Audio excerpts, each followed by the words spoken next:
Hello दोस्तों, welcome to zero I S में आपका स्वागत है दोस्तों। जैसा मैंने प्रॉमिस किया था कि 1 अप्रैल से लेकर 7 अप्रैल तक हम लोग मॉडर्न इंडियन हिस्ट्री का सिलेबस को पूरी तरह से कंप्लीट कर देंगे। उसी सीरीज में मैंने आज से मॉडर्न इंडियन हिस्ट्री शुरू किया है। ठीक है, आधुनिक भारत का इतिहास। ये लेक्चर आपको हिंदी और इंग्लिश दोनों में होगा, तो टेंशन की बात नहीं है, दोनों मीडियम के बच्चे आसानी से समझ सकते हैं। और 7 अप्रैल तक अगर ये लेक्चर आप अटेंड करते हैं मॉडर्न इंडियन हिस्ट्री का, तो जितने भी क्वेश्चंस यूपीएससी प्रीलिम्स में अभी तक आए हैं या आने वाले साल में आएंगे दोस्तों, उसमें 90% से ऊपर क्वेश्चंस आप सही कर लेंगे। ठीक है, और ईपीएफओ में भी जितने भी मॉडर्न इंडियन हिस्ट्री से क्वेश्चंस आए हैं या आएंगे आने वाले एग्जाम में, वो भी आप कंप्लीट कर लेंगे। तो ये लेक्चर आपके लिए देखना बेहद ज़रूरी है। आप देखिए, फिर आपको खुद फ़ायदा होगा कि सर कितना अच्छा से पढ़ाए हैं। ठीक है, और कितने अच्छे से फैक्ट ये सभी चीज़ों को एक्सप्लेन किए हैं और समझा दिए हैं। ठीक है, मात्र आपको मुझे 7 क्लास देना है और 7 क्लास में भी आपका जो है पूरा कंप्लीट हो जाएगा मॉडर्न इंडियन हिस्ट्री। ठीक है, तो ये लेक्चर हिंदी और इंग्लिश दोनों में होगा। ठीक है, इस लेक्चर को प्रेजेंट कर रहा हूँ मैं। मेरा नाम राहुल बनवाल है दोस्तों। ठीक है, मैं ईपीएफओ में सिलेक्टेड ऑफिसर हूँ। साथ ही साथ मैंने यूपीएससी का मेंस 2020 में और यूपीपीसीएस का मेंस 2021 में दिया है दोस्तों। ठीक है, तो ये आज का लेक्चर नंबर 1 है। चलिए लेक्चर नंबर 1 से आधुनिक भारत इतिहास मॉडर्न इंडियन हिस्ट्री का शुभारंभ स्टार्ट करते हैं। इसका फ्री पीडीएफ मैं आपको टेलीग्राम चैनल पर डाल दूंगा। आपको नोट्स बनाने की ज़रूरत नहीं है। कुछ इंपॉर्टेंट लगे तो आप बना सकते हो, मैं आपको नोट्स प्रोवाइड कर दूंगा। ठीक है, ये लेक्चर हिंदी और इंग्लिश दोनों में होगा दोस्तों। चलिए, तो देखिए दोस्तों, हम लोग आधुनिक भारत पढ़ते हैं कब? जब मुग़ल का पतन हुआ, मुग़ल का डिक्लाइन हुआ और यूरोपियन का आगमन हुआ। ठीक है, तो हम लोग पढ़ेंगे arrival of Europeans in India, मतलब भारत में यूरोपियों का आगमन। ठीक है, इससे हम लोग मॉडर्न इंडियन हिस्ट्री हम लोग का शुरू होता है दोस्तों। तो इसके पहले ये बताइए, जब यूरोप नहीं आया था तो भारत में किसका शासन था? मुग़ल का। ठीक है, मुग़ल का शासन था। तो मुग़ल क्यों डिक्लाइन किया, मुग़ल का क्यों पतन हुआ, उसको भी जानना बेहद ज़रूरी है। तभी हम लोग समझ सकते हैं कि यूरोपियों का आगमन क्यों हुआ होगा। तो हम लोग देखेंगे मुग़ल का पतन का कारण, कि मुग़ल का पतन का क्या कारण था। ठीक है, causes of decline of Mughal क्यों डिक्लाइन किया? मुग़ल जो इतना उसमें बड़े बड़े राजा थे, है ना, बड़ा बड़ा, जैसे कि अकबर था, औरंगजेब था, शाहजहाँ था, बाबर, हुमायूं, क्यों डिक्लाइन कर गया मुग़ल? ठीक है, तो किसी भी चीज़ को गिरने के पीछे 2 कारण होते हैं दोस्तों। एक होता है इंटरनल, मतलब उसमें कुछ कमी रही होगी अपने में, और एक होता है एक्सटर्नल। ठीक है, इंटरनल को हिंदी में बोलते हैं आंतरिक। ठीक है, और इसको बोलते हैं बाह्य। ठीक है दोस्तों, तो आंतरिक कारण क्या था? आंतरिक कारण का मतलब राजा का कैसा नेचर था, ये सब। क्या वो राजा क्या किया, मतलब साम्राज्य के अंदर ही मुग़लों में अंदर में क्या दिक्कत था, है ना। तो पहला है औरंगजेब।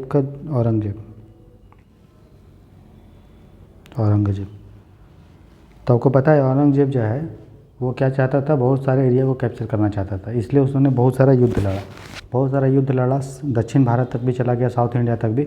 इससे क्या हुआ, सेंट्रल जो पावर था दोस्तों वो कमज़ोर हो गया। उसको पैसा वैसा का बहुत सारा दिक्कत होना लगा। टैक्स वैक्स का रेट बढ़ा दिया।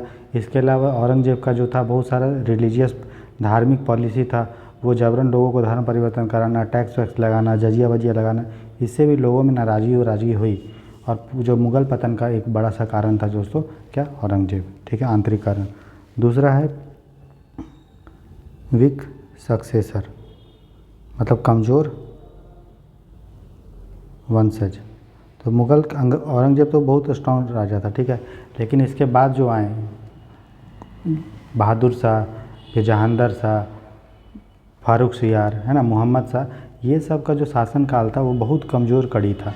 तो इसके समय में आपको पता है शहीद ब्रदर्स का उदय हुआ। इसमें नोबल्स लोग का उदय हुआ।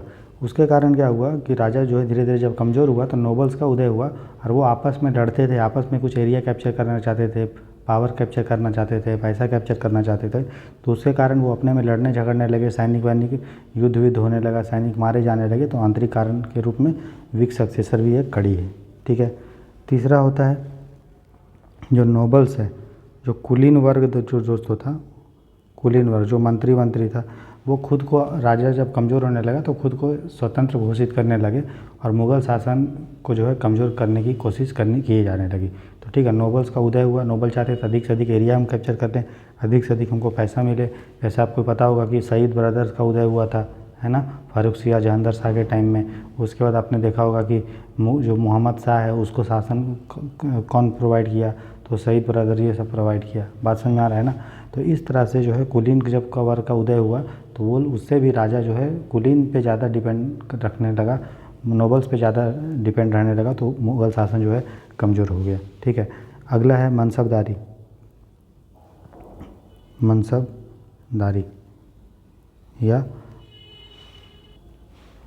या ज़मीन के लिए लड़ाई, है ना,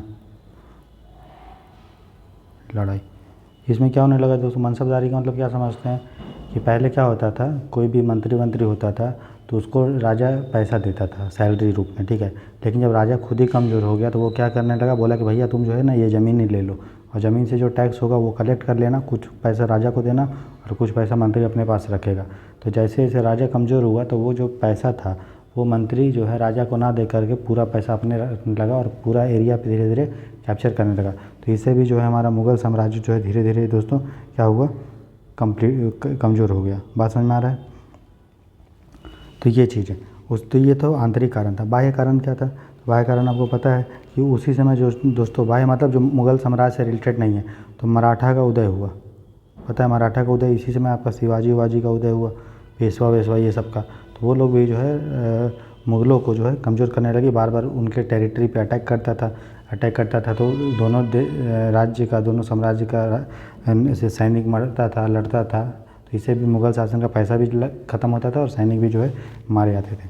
उसके बाद विदेशियों का आक्रमण हुआ, विदेशियों का आक्रमण। जैसे आपको पता है इसी के समय में, मुग़ल के समय ही जो है अहमद शाह अब्दाली और जो है, तो विदेशियों का भी आक्रमण हुआ, फॉरेन लोगों का। तो उसमें आपको पता है कि मोहम्मद शाह अब्दाली, ठीक है, और नादिर शाह ने अटैक किया। तो नादिर शाह ने जब भी अटैक करेगा, बाहर से कोई शासक आएगा तो अटैक करेगा, पैसा भी लेके जाएगा और सैनिक भी इसके मारे जाएंगे दोस्तों। साथ ही साथ यूरोपियों का भी आगमन हुआ, यूरोपियों का आगमन। तो ये कुछ कारण थे आंतरिक और बाह्य जो मुग़ल शासन को डिक्लाइन के पीछे कारण था। समझ में आ गया। हम लोग इसको आंतरिक और बाह्य में देख लिए और मोटा मोटी मैंने क्या था फैक्ट दिया, वो भी आपको ध्यान में रखना है दोस्तों, ठीक है। उसके बाद मुग़ल जब कमज़ोर हो गए दोस्तों तो बहुत सारा राज्य उभर के आया, ठीक है, बहुत सारा राज्य उभर के आया। साथ ही साथ जब मुग़ल शासन था दोस्तों तो उसमें आपको पता है कि मराठा भी थे, ठीक है। उसमें क्या कहते हैं, मराठा भी थे। ऐसे अगर हम इंडिया का मैप बनाएं, ठीक है, तो यहाँ पे आपको पता है क्या है, मराठा थे यहाँ पे, थे ना। यहाँ पे आपका अवध था, ठीक है। यहाँ पे आपका जो हैदराबाद के आसपास निज़ाम था, यहाँ पे मैसूर था कि नहीं, और भी बहुत सारे लोग थे। तो ये सब जो राज्य थे उसका क्या क्या कैरेक्टरिस्टिक था, किस तरह से कैरेक्टरिस्टिक था, क्या क्या उसका गुण था, विशेषता था, कैरेक्टरिस्टिक ऑफ दीज स्टेट। तो जो अलग अलग राज्य थे दोस्तों, जैसे मराठा हो गया, अवध हो गया, निज़ाम हो गया,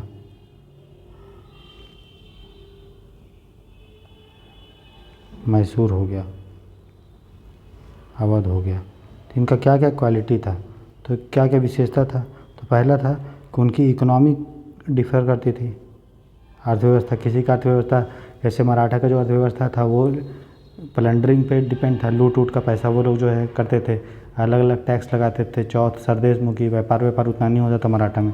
मैसूर अगर देखेंगे तो व्यापार ये सब पे ज़्यादा फोकस करता था। निज़ाम भी जो है कोस्टल एरिया था तो व्यापार ये सब पे फोकस कर गया। अवध का था वो टैक्स वैक्स का था। तो वो इकोनॉमी, अर्थव्यवस्था में वो जो है अलग अलग डिफरेंस थे उनका।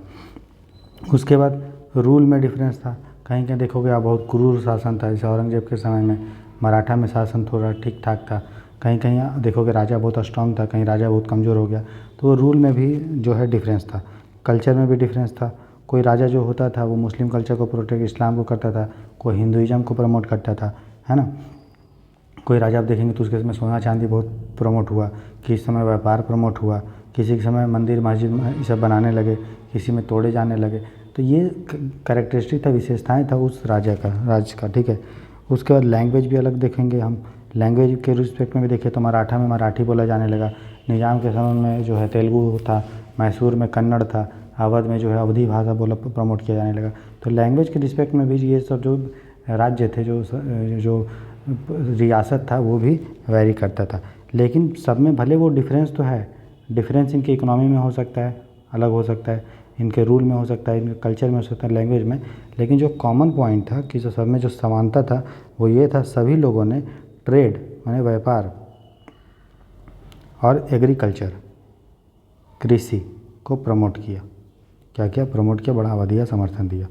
समझ में आ गया? तो जब मुग़ल शासन कमज़ोर होने लगा दोस्तों, तो उसके बाद जो है अलग अलग राज्य उभर के आया, जिसको हम लोग पढ़ेंगे राइज ऑफ रीजनल पावर में, मतलब क्षेत्रीय शक्तियों का उदय। तो जब मुग़ल कमज़ोर हो गया तो अलग अलग जो है क्षेत्रीय क्षेत्र में अलग अलग राजा, जो या उस समय जो कुलीन था, नोबल था, वो अपने को, उसका जो मंत्री था, राजा से आज़ादी ले लिया, राजा से खुद को स्वतंत्र डिक्लेयर किया, या स्वतंत्र डिक्लेयर नहीं भी किया तो फिर जो है इस तरह से काम करता था कि स्वतंत्र के रूप में ही काम करता था। भले वो बोलता था हम उसके अंदर में, लेकिन काम देखेंगे तो स्वतंत्र रूप से करेगा। तो अलग अलग क्षेत्र में अलग अलग शक्तियों का उदय हुआ, उसी के बारे में हम लोग पढ़ेंगे। तो हम लोग जो अलग अलग शक्तियाँ दोस्तों, उसको दो टाइप में बांट सकते हैं। एक को हम लोग बांट सकते हैं सक्सेसर स्टेट। सक्सेसर स्टेट मतलब उसके बाद। दूसरा रिबेलियन स्टेट। रिबेलियन स्टेट, तो रिबेलियन स्टेट को हिंदी में क्या बोलेंगे? विद्रोही राज्य। और दूसरा बोलेंगे सक्सेसर। सक्सेसर मतलब क्या होता है? वंशानुगत होता है, वंशानुगत राज्य, मतलब उसी से सक्सेशन किया, उसी के बाद वंशानुगत राज्य, ठीक है। और रिबेलियस मतलब जो मराठा जो मुग़ल से अलग थे, वो पहले से ही मुग़ल से हमेशा लड़ते रहते थे।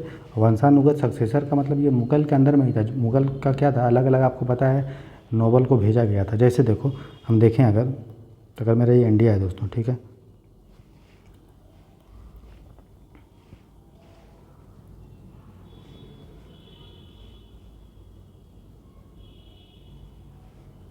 ये मेरा इंडिया है, यहाँ पे दिल्ली है, दिल्ली में मुग़ल राज बैठता था। तो इसका अलग, मुग़ल का तो साम्राज्य भाई पूरे इंडिया में था, तो इसका कुछ मंत्री को हो सके ये बंगाल में भेजा, बंगाल में। तो जब तक कोई मंत्री को जब बंगाल में शासन करने के लिए भेजा, तो ये जो मंत्री होता था ये बंगाल का, ये मुग़ल के अंदर में ही काम करता था। लेकिन जब मुग़ल का राजा कमज़ोर होने लगा तो इसने अपने को जो है आज़ाद घोषित तो नहीं किया, लेकिन बोला कि हम मुग़ल के अंदर में ही है, लेकिन काम जो है बिना इससे पूछ के करने लगा। लड़ाई वड़ाई करने लगा तो मुग़ल से इससे नहीं पूछने लगा, संधि वंधि साइन करने लगा, इसे नहीं पूछने लगा, किस तरह से व्यापार करना इसे नहीं पूछने लगा, मतलब स्वतंत्र रूप से काम करने लगा। तो वैसा राज्य जो मुग़ल से ही निकला, लेकिन कुछ हद तक आज़ादी अपने मन से काम करता था, उसको हम लोग सक्सेसर स्टेट बोलते थे, ठीक है। जैसे जिसका एग्जांपल बंगाल है, फिर यहाँ पे आपका अवध है, यूपी में अवध, और यहाँ पे हैदराबाद है। तो पहले ये मुग़ल के अंदर में ही थे, लेकिन जब मुग़ल का राजा कमज़ोर होने लगा तब वो अपने को आज़ाद घोषित किए बिना जो है मुग़ल के अंदर में ही काम करने लगे, लेकिन काम जितने करते थे वो स्वतंत्र रूप से करते थे। तो उसको हम लोग कैटेगरी 1 में रखते हैं, ए। तो 1 का एग्जाम्पल हो गया अवध, बंगाल और हैदराबाद। इसके बारे में डिटेल में पढ़ेंगे। और दूसरा ये होते थे राज्य जो हमेशा लड़ते रहते थे, विद्रोही थे, जो मुग़ल से लड़ते रहते थे। जैसे आपका मराठा मुग़ल से नहीं निकला, मुग़ल से ही हमें, जब भी मुग़ल था भी फिर भी ये उसे लड़ता था। तो मराठा और पंजाब ये रिबेलियस स्टेट थे जो मुग़ल से हमेशा लड़ते रहते थे। तो जो मुग़ल के कमज़ोर होने के बाद जो क्षेत्रीय राज्य का उदय हुआ, उसको दो पार्ट में बांट सकते हो, सक्सेसर और रिबेलियस। सक्सेसर मतलब जो उसी से निकला, जैसे हमारा बंगाल, अवध और हैदराबाद है, ठीक है। जब राजा कमज़ोर हो गया मुग़ल का राजा, तो ये लोग अपने को जो है स्वतंत्र घोषित किए बिना स्वतंत्र रूप से काम करने लगे। और दूसरे वो राज्य थे जो हमेशा लड़ते रहते थे, जिसको रिबेलियस राज्य बोलते थे, विद्रोही राजा, ठीक है। इसमें थे मराठा और पंजाब दोस्तों, ठीक। तो एक एक करके हम लोग को बेसिक जानकारी थोड़ा थोड़ा होना चाहिए। तो हम सबसे पहले बंगाल के बारे में पढ़ रहे हैं, ठीक है। तो बंगाल का जो फाउंडर था, जो संस्थापक था दोस्तों, संस्थापक, ठीक है, वो कौन था? वो आपका था मुर्शिद कुली खां। मुर्शिद कुली खान ये उसका मेन राजा था और संस्थापक भी था। 1717 में जो है बंगाल का इसने संस्थापक किया।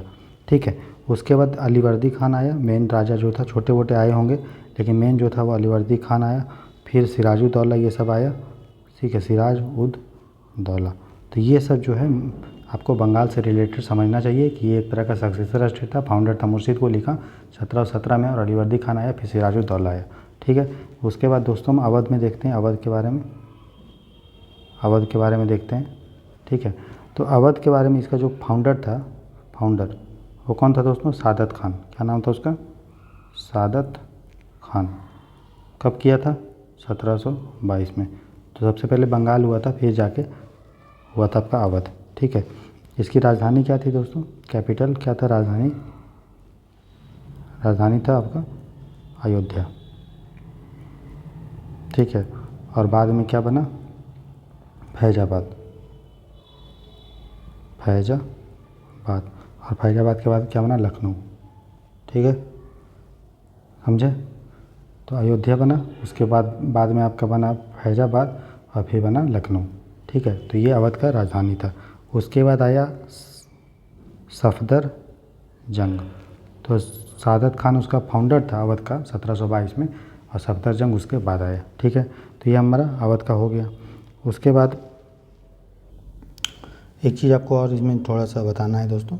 देखिए, जो हम लोग पढ़ रहे थे, जो छोटे छोटे राज्य उभर के आए, है ना, तो उनमें ये तो कॉमन था कि वो लोग व्यापार करते थे। और दूसरा चीज़ ये कॉमन था, उनका जो पॉलिटिक्स था दोस्तों, उनका जो राजनीति था, भले वो धर्म का नीति ये सब अपनाते थे, लेकिन जब वो पॉलिटिक्स करते थे तब वो सेक्युलर पॉलिटिक्स था। सेक्युलर मतलब धर्मनिरपेक्ष। तभी आप देखेंगे कि मुस्लिम के शासनकाल में हिंदू भी मंत्री था, और हिंदू के शासनकाल में मुस्लिम भी मंत्री था। तो जब पॉलिटिक्स कैसा था? धर्मनिरपेक्ष। भले वो अपने धर्म का प्रमोट करते थे, वो अलग बात है, लेकिन जो पॉलिटिक्स करते थे तो वो सेक्युलर पॉलिटिक्स था। बात समझ में आया? चलिए, तो हम लोग जो है अवध के बारे में देख लिए। अब हम लोग देखेंगे दोस्तों हैदराबाद के बारे में। तो हैदराबाद का फाउंडर कौन है? निज़ाम उल मुल्क। ठीक है, जिसको हिंदी में बोलते हैं चिंग खान। इसको चिंग खान भी बोलते हैं, चिंग खान। ठीक है, तो ये भी जो मोहम्मद शाह जब था तो उसके समय में जो है वो छोड़ दिया। ठीक है, क्या छोड़ दिया? मुग़ल छोड़ के हैदराबाद का क्या बन गया? उसको नोबल बन गया। फिर वो अपने को खुद को स्वतंत्र घोषित किए बिना स्वतंत्र रूप से काम करने लगा और हैदराबाद का स्थापना किया। समझ में आया? तो उसके बाद हम लोग पढ़ेंगे दोस्तों कर्नाटक के बारे में। कर्नाटक आपको पता है हैदराबाद का ही एक एरिया था, है ना। तो फिर आपको पता है निज़ाम उल मुल्क बहुत मजबूत था, है ना। तो जब निज़ाम उल मुल्क था तो ये हमारा अगर हैदराबाद है, ठीक है, तो यहीं पे एक एरिया था दोस्तों कर्नाटक। तो कर्नाटक के बारे में देखते हैं, जिसको हम लोग कर्नाटक बोलते हैं या कर्नाटक बोलते होगे आप हिंदी में, है ना। तो कर्नाटक के बारे में क्या है कि ये जो है हैदराबाद का ही पार्ट था, हैदराबाद का ही अंग था। हैदराबाद का फाउंडर कौन था? निज़ाम उल मुल्क। ठीक है, ये 1722 से 24 के बीच में इसका जो है नींव रखा था। ठीक है, तो हैदराबाद का ही अंग था, ये पार्ट था। ठीक है, तो उसके बाद जब हैदराबाद में जब निज़ाम उल मुल्क मर गया तो उसके बाद इन लोगों ने, कुछ लोगों ने मिलके कर्नाटक का स्थापना कर दिया। तो कर्नाटक का स्थापना किया तो कहाँ पे किया? साउथ ईस्ट इंडिया में, है ना। इंडिया का साउथ पार्ट है नीचे वाला और ईस्ट है इधर, तो ये साउथ ईस्ट एरिया। तो साउथ ईस्ट एरिया में ये हुआ, साउथ ईस्ट एरिया में। ठीक है, इसका जो मेन राजा था वो था नवाब सदातुल्ला खान, सदातुल्ला खान। ठीक है, ये था 1710 से 32 तक। ठीक है, तो जब ये मुग़ल कमज़ोर हुआ और जब निज़ाम कमज़ोर हुआ, हैदराबाद वाले को क्या बोलते थे? ये निज़ाम था, है ना। तो हैदराबाद के राजा को निज़ाम बोलते थे। जब निज़ाम कमज़ोर हुआ और जब मुग़ल भी कमज़ोर हुआ तो इसने खुद को क्या कर लिया? स्वतंत्र घोषित कर लिया। ठीक है, और बोला कि हम जो है मुग़ल से डिफरेंट नहीं है, उसके अंदर में ही, लेकिन काम करने लगा जो है स्वतंत्र रूप में काम करने लगा। ठीक है, स्वतंत्र रूप में कार्य करने लगा। उसके बाद इसकी जो राजधानी थी, जिस तरह अवध का राजधानी क्या था दोस्तों? अयोध्या और फैजाबाद लखनऊ। इसकी राजधानी थी अरकट। क्या नाम था? आरकोट बोलते हैं, या हिंदी में आप लोग अरकट बोलते होंगे। ये तमिलनाडु में है। ठीक है, टी में तमिलनाडु। बात समझ में आया? ठीक है, तो देखिए दोस्तों, उसके बाद ये तो हो गया हम लोग का जो क्षेत्रीय राज्य का उदय। ठीक है, उसके बाद हम लोगों ने आपको पढ़ा था विदेशी जो है का आक्रमण हुआ। ठीक है, तो विदेशियों का आक्रमण हुआ तो हम लोग दो चीज़ उसमें पढ़ते हैं, एक पढ़ते हैं उसका अहमद शाह अब्दाली और दूसरा पढ़ते हैं आपको नादिर शाह के बारे में। तो देखिए सबसे पहले है अहमद शाह अब्दाली, उससे पहले नादिर शाह के बारे में देख लेते हैं क्योंकि नादिर शाह पहले आया था। तो नादिर शाह के बारे में पढ़िए, है ना, नादिर शाह के बारे में। तो नादिर शाह लोग कहाँ के होते हैं दोस्तों? ईरान में शाह टाइटल होता है ना, तो ईरान का होता है, ईरान का था। और ये जो था अफसरीद डायनेस्टी, अफसरीद वंश जो था वहाँ पे उसका संस्थापक था, फाउंडर था। अफसरीद वंश का क्या था? फाउंडर।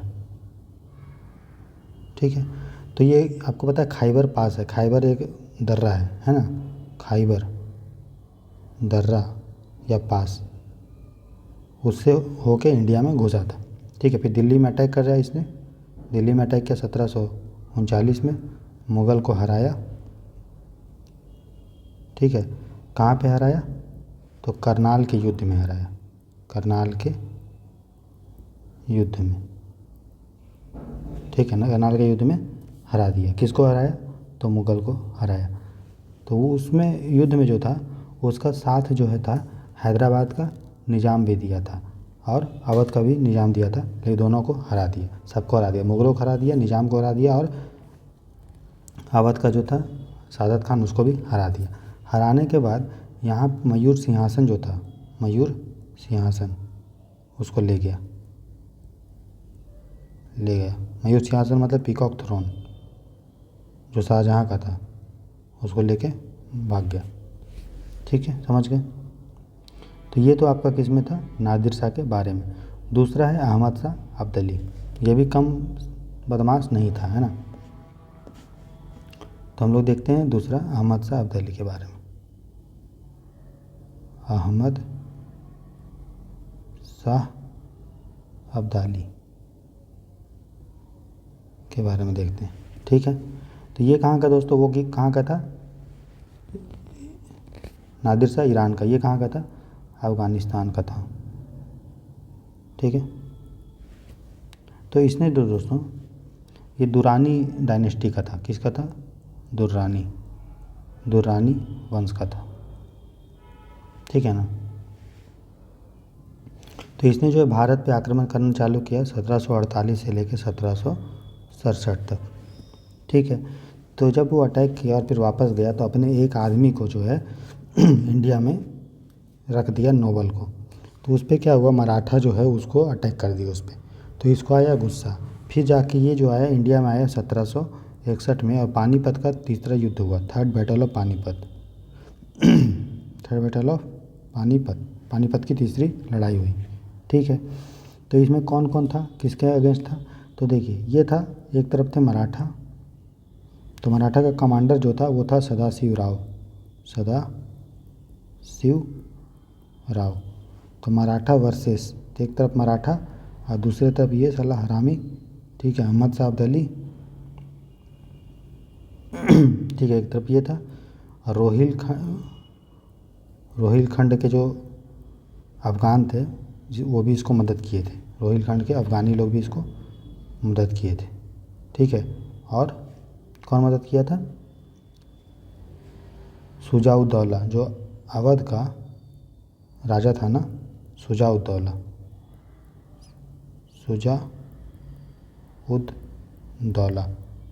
तो ये लोग भी मदद किया था किसको? अहमद शाह अब्दाली को। तो आप देख रहे हो कि अवध वाला मदद कर रहा है, रोहिलखंड वाला जो यूपी और दिल्ली के पास का एरिया वो उसको मदद कर रहा है। तो आप देख सकते हो भारत में उसमें एकता का कोई कॉन्सेप्ट ही नहीं था, यूनिटी का कोई कॉन्सेप्ट ही नहीं था। ये लोग अपने में लड़ते थे, बाहर वाला आदमी को मदद कर रहा है, अंदर वाला आदमी कि भैया तुम इसको हराओ। ठीक है, इससे पता चलता है कितना देश जो है उसमें बटा हुआ था। ठीक है, तो इस तरह से हम लोगों ने देख लिया कि क्षेत्रीय राज्यों का उदय किस तरह से हुआ और किस तरह से अंग्रेज बोल रहा हूँ, बाहर के लोगों का आक्रमण हुआ और कौन कौन मदद किया और कब कब युद्ध हुआ, करनाल का युद्ध किसके बीच में हुआ, तीसरा पानीपत का युद्ध किसके बीच में हुआ, कौन सपोर्ट किया कौन नहीं किया, ये सब आपको मोटा मोटी जो है अच्छे से पता चल गया है। ठीक है दोस्तों, अब हम लोग देखते हैं कि तो ये तो हो गया आपका भारत के अंदर में क्या सिचुएशन था, विदेशियों ने कैसे आक्रमण किया। तो विदेशियों में ही हम लोग देखेंगे तो उससे पहले हम देखते हैं कि जब अंग्रेज अटैक कर किया इंडिया में, अंग्रेज जब आया, ठीक है, जो तो उस समय 18वीं शताब्दी के समय का जो भारत था दोस्तों, जिसमें अंग्रेज का उदय हुआ था, उसमें 18th सेंचुरी इंडिया में कैसा कंडीशन था, सेंचुरी का समाज का क्या सिचुएशन था। तो आपको पता है समाज कैसा था दोस्तों, पिछड़ा था, बहुत सारे कुरीतियाँ थी, ठीक है, सोशल सिविल था, जैसे कि आपको देखो सती था, ठीक है, विधवा लोगों का विवाह नहीं होता था वो था, जातिवाद था, छुआछूत था, ये सब था, बहुत सारा चीज़ था। समाज जो था वो कम से कम समझिए रुका हुआ समाज था, स्टैटिक था, है ना, रूढ़िवादिता था समाज में, रूढ़िवादिता का मतलब कंजर्वेटिज्म था, है कि नहीं। तो ये सारे उस समय का हम लोग का समाज का सिचुएशन था।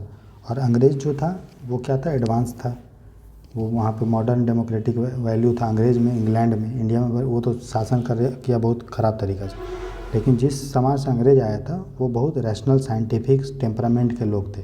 और इंडिया में साइंस वाइंस जो था उसमें उतना बढ़ चढ़ के नहीं प्रमोट किया जा रहा था, ठीक है। तो दोनों समाज के बीच में क्या हुआ, लड़ाई हुआ, टकराव टाइप का हुआ।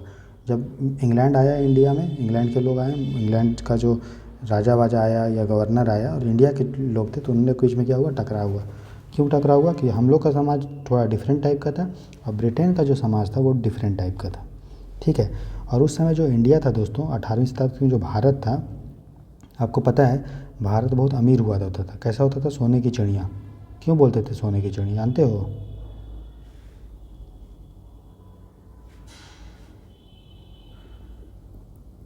सोने की चिड़िया क्यों बोलते थे, कोई कभी सोचने की कोशिश की हो। सोने की चिड़िया क्या होती है, बहुत प्रीशियस होता है। तो भारत का जो भी सामान था दोस्तों, चाहे वो कपड़ा था या कुछ भी चीज़ जो बनाता था भारत, वो इंग्लैंड में बेचता था, ठीक है। और इंग्लैंड के लोग जो है भारत को पेमेंट, उसमें रुपया वुपया तो था नहीं, तो सोने में पेमेंट करते थे। इंग्लैंड या यूरोप के जो लोग हैं वो भारत के सामान जब खरीदते थे तो पेमेंट किस में करते थे, सोना में। तो सोना जो है इंडिया में धीरे धीरे बढ़ने लगा और इंडिया जो है बेचता था मतलब कम मूल्य का सामान, और उसको बदले में सोना मिलता था, ज़्यादा मूल्य का सामान मिलता था, इसीलिए भारत को सोने की चिड़िया कहते थे। तो एक राजा था रूस का, उसका नाम था पीटर द ग्रेट। तो रूस का जो राजा था पीटर द ग्रेट, उसने ये बोला कि जो भी आदमी भारत के व्यापार पे कंट्रोल कर लेगा, व्यापार पे कंट्रोल कर लेगा, नियंत्रण कर लेगा, वो पूरे विश्व के व्यापार का राजा बन सकता है, वो पूरे विश्व का राजा बन सकता है, पूरे यूरोप का राजा बन सकता है। कौन बोला, पीटर द ग्रेट। क्यों ऐसा बोला, क्योंकि भारत जो था उसमें सोने की चिड़िया थी। तो अगर भारत के व्यापार पे आप कंट्रोल कर लो, भारत पे कंट्रोल कर लो, तो आप इतना पैसा आप कमाओगे और इतना आपको पावर मिलेगा। जब तक पैसा नहीं कमाओगे तब तक युद्ध नहीं लड़ोगे, और भारत में दुनिया भर का पैसा था उस समय। तो बोलता पीटर द ग्रेट बोला था कि भारत के अगर व्यापार में आप नियंत्रण कर लेते हैं, कंट्रोल कर लेते हैं, ठीक है, तब जो है पूरे विश्व का डिक्टेटर बन सकते हैं। कौन बोला था, पीटर द ग्रेट, इसी कारण से बोला था, ठीक है। तो अब हम देखते हैं कि भारत में यूरोपियों का आगमन कैसे हुआ, ठीक है। भारत में यूरोपियन का एंट्री, आगमन कैसे हुआ। तो आपको पता है सबसे पहले कौन आया था, बताइए तो, पुर्तगाली। कौन आया था सबसे पहले, पोर्तुगीज, पुर्तगाली आए थे ना। तो सबसे पहले पुर्तगाली ने, आपको पता है, गोवा को कैप्चर किया। गोवा को बीजापुर बीजापुर ऐसे होता है शायद ना, देख लीजिएगा, बीजापुर के सुल्तान से ले लिया, से हड़पा। तो पुर्तगाली जो आए हैं दोस्तों,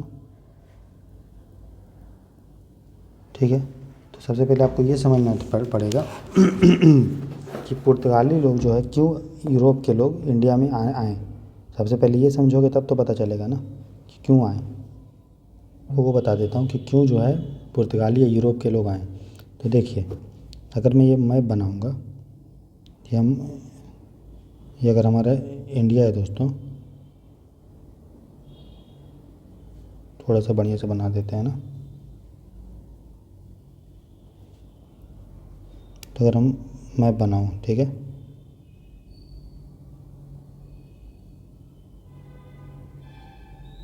ठीक है, ये इंडिया है। आपको पता है इधर जो था वो क्या था, इधर क्या है, अरब का देश, और इधर क्या है, यूरोप, है ना। बढ़िया से बनाए तो ये हमारा अफ्रीका, यहाँ पे आपका यूरोप, यहाँ पे आपका अरब, और यहाँ पे आपका भारत। भारत, अरब के लोग और यूरोप, और ये अफ्रीका। तो दोस्तों जो वह पहले व्यापार होता था, ठीक है ना, तो पहले इंडिया का सामान इधर जाता था अरब, तो अरब का जो व्यापारी होता था सामान लेके जाता था भारत से अरब, और कुछ फिर वो सामान अरब से यूरोप जाता था। तो जो व्यापारी लोग होता था वो भारत से अरब लेके गया, अरब से यूरोप। इसके कारण क्या हुआ, सामान डायरेक्ट तो यूरोप नहीं जा रहा है, इसके कारण अरब कमीशन लेता था, ठीक है। तो यूरोप के जो व्यापारी होते थे, ट्रेडर्स होते थे, उसको प्रॉफिट कम मिलता था, ठीक है, क्योंकि अरब के लोग लेंगे, अरब के लोग, है ना। साथ ही साथ यूरोप का जब उस समय समाज था वो अपना ईसाई धर्म को प्रमोट करता था, वो चाहता था कि ये ईसाई धर्म पूरा जो है फैले, ठीक है, सब जगह फैले, ठीक है। इधर वहीं अरब के लोग चाहते थे कि भैया इस्लाम फैले। तो दोनों में हो गया लड़ाई, धर्म को नाम पे और साथ ही साथ व्यापार के नाम पे, ठीक है। तो अरब जो देश थे वो इसको कैप्चर कर लिया। यहाँ पे एक देश है दोस्तों, यहाँ पे उसका नाम है टर्की। क्या नाम है, टर्की, ठीक है। तो यहाँ जो देश है टर्की, इसको कैप्चर कर लिया। यूरोप के लोग जो आते थे वो टर्की के थ्रू ही आते थे। अब टर्की पे किसका कैप्चर हो गया, इस पे कैप्चर हो गया अरब का, अरब के लोगों का कैप्चर हो गया, ठीक है। तो यहाँ पे पहले साम्राज्य हुआ करता था जिसको हम बोलते हैं ओटोमन साम्राज्य। क्या बोलते हैं, ओटोमन साम्राज्य। ओटोमन साम्राज्य मतलब टर्की में जो है ठीक है। तो कैप्चर कर लिया। तो अब यूरोप के लोग जो है डायरेक्ट इधर नहीं आ पाए, क्योंकि आने ही नहीं देगा ये। तो फिर यूरोप का जो राजा था वो सोचा भैया अब हमको दूसरा जो है रास्ता खोजना पड़ेगा, ठीक है, ताकि हम अपना धर्म का भी प्रचार कर पाएँ, व्यापार भी कर पाएँ। तो फिर यूरोप के जो राजा थे वो लोग अपने नाविक लोगों को बोलने लगे कि जाओ जाओ कुछ एरिया ढूंढ के आओ जहाँ से हम लोग इंडिया हमको पहुँचना है। तो कैसे पहुँचे, तो फिर बहुत सारे लोग जो है जाने लगे।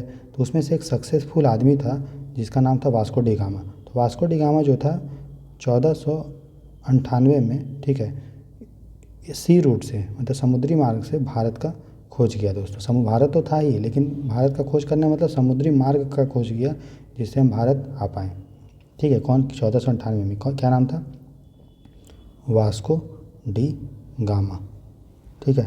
तो जब वास्को डी गामा आया दोस्तों, ठीक है,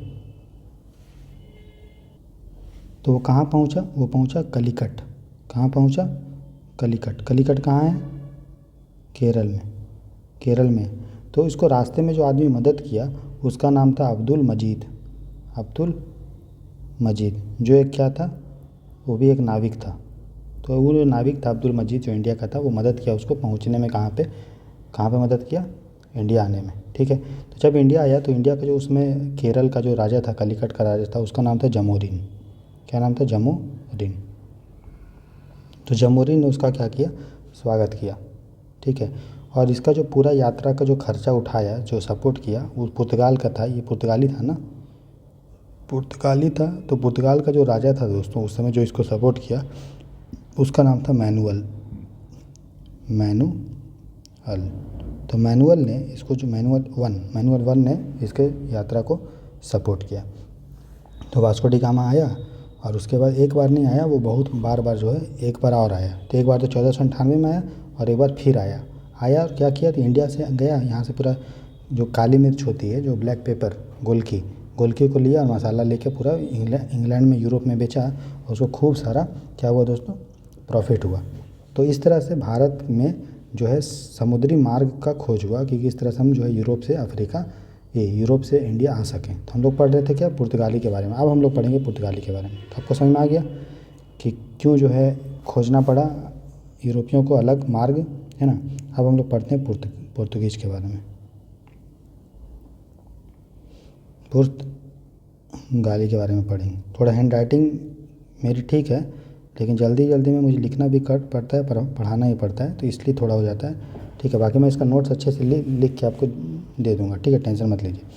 तो पहला जो फैक्ट्री खोला पुर्तगालियों ने, फर्स्ट फैक्ट्री कहाँ पे खोला, सबसे पहले तो पहला आदमी यही थी जो फर्स्ट पर्सन था जो ये लोग आए थे, प्रथम व्यक्ति थे जो ये आए थे। कौन थे? पुर्तगाली। अब फर्स्ट फैक्ट्री कहाँ पे खोले? कोचीन में। कोचीन कहाँ है आपको?